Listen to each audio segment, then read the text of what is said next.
Welcome to The Explainer. Today, we're unpacking something that completely blew my mind. We are cracking open a 2,000-year-old Taoist text called the Yiqing Taiyuan Classic. Now, I know what you're probably thinking. Ancient alchemy, esoteric scrolls, what does any of that have to do with my life today? Well, as you're going to see, this ancient text reads exactly like a highly targeted, honestly shockingly accurate diagnosis of our modern exhaustion. It's basically a survival manual for the modern attention economy. Let me ask you something. Are you constantly tired, even when you haven't done any actual physical work? Think about it. You sit at a desk, stare at a screen, you haven't lifted anything heavier than your phone or a wireless mouse all day, and yet, by 5 p.m., you are just completely wiped out. You're physically drained, but at the exact same time, maybe you're too anxious or wired to actually get good sleep. So why does our modern lifestyle feel so deeply, systemically draining? Let's get into Section 1, the diagnosis. Why do we age? To these ancient authors, aging wasn't just about the passage of time. They saw it as a mechanical failure of our internal energy systems. And what's really fascinating is how perfectly this maps onto 21st century burnout. The text says that when our foundational life essence is weak, fire rises. In Taoist terms, this means your spirit loses its anchor. It just floats up into your head, bringing anxiety, insomnia, overthinking, that restless agitation we all know way too well. Basically being wired. But at the exact same time, the text says when our core energy is weak, energy sinks. Your life force literally leaks downwards, causing chronic fatigue, brain fog, and this heavy physical drain, being tired. So fire shoots up, causing anxiety, energy sinks down, causing exhaustion. You're literally split in two. This brings us to their formula for aging, and it's brilliant. Notice the progression here. It doesn't start with your body breaking down, it actually starts with the mind. Step 1, your spirit scatters. Your attention gets pulled in a million different directions. Step 2, because your attention is scattered, your energy scatters. Step 3, your deep physical essence scatters. And then finally Step 4, aging, decline, and sickness. The text makes this profound claim that aging isn't just biological, it is the inevitable result of your attention and your energy constantly bleeding out into the world. Which brings us to Section 2, the mechanism, exploring the Taiyuan. So if we're bleeding out our energy, what exactly are we losing? Well, the core concept here is the Taiyuan. Roughly translated, this means primal energy or origin energy. And look, it's not some mystical, inaccessible magic. The Taoists simply believe that every single person is born with a finite, innate battery pack of pure vitality. This is your original nature, your foundational life force before all the stress of the world gets to you. Think of a toddler, right? Boundless energy, perfectly present in the moment. That is a full Taiyuan. But as we grow up, that battery gets drained. And here is where the ancient wisdom really hits hard. Thousands of years ago, this text warned that the Taiyuan is drained by distractions, what they called the thieves of wine, lust, wealth, and anger. Today, the form has changed, but the mechanism is exactly the same. Our modern thieves are short videos, endless scrolling on social media, the 24-hour news cycle, hyperconsumerism. The ancient vices and the modern attention economy do the exact same thing. They hook your attention and they siphon off your original energy. This leads to one of the most jarring, absolute wake-up call quotes from the entire classic. Infatuated with a powdered corpse, chasing the external and losing the root. It sounds super harsh, doesn't it? But powdered corpse is just a metaphor. It means we become completely obsessed with illusions. Things that are heavily decorated and attractive on the outside but totally devoid of lasting life or truth on the inside. When we chase these temporary external validations, we lose our root. We exhaust our Taiyuan. All right, let's look at the solution in Section 3, the cure, uniting spirit and energy. The diagnosis might sound a bit bleak, right? We're constantly leaking our vital energy into screens and anxieties, but the text doesn't leave us hanging. It gives us a highly structured method for reversing this exhaustion. The crucial difference is just how we manage our attention.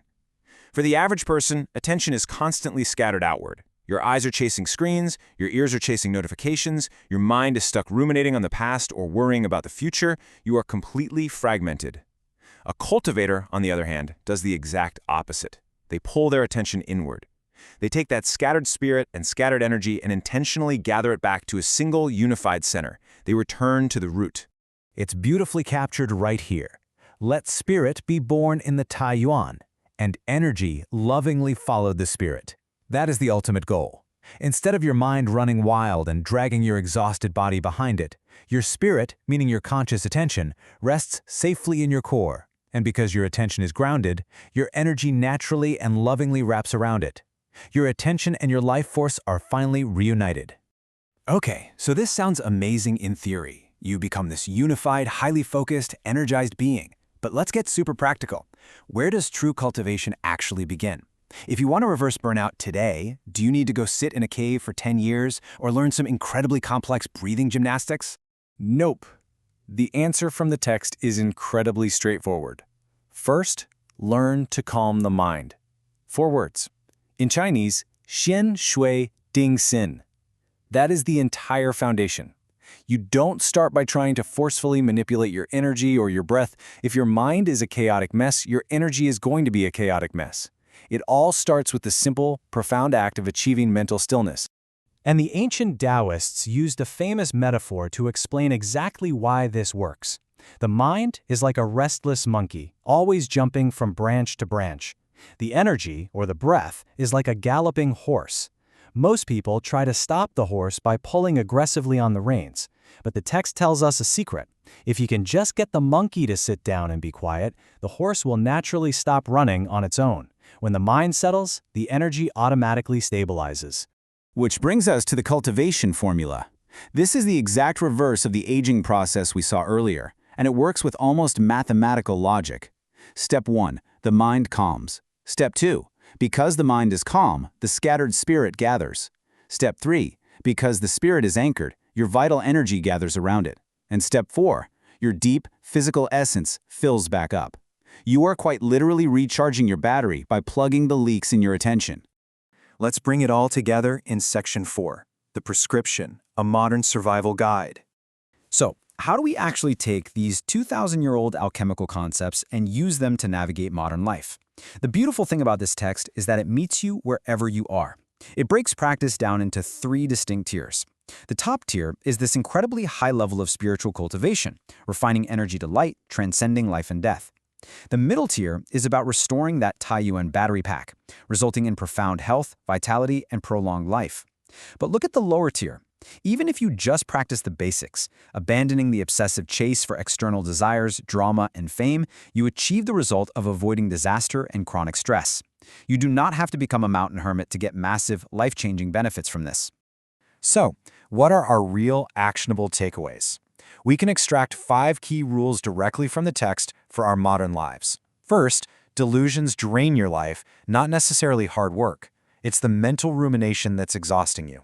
Second, life force follows attention. Wherever you point your focus, that is exactly where your energy goes.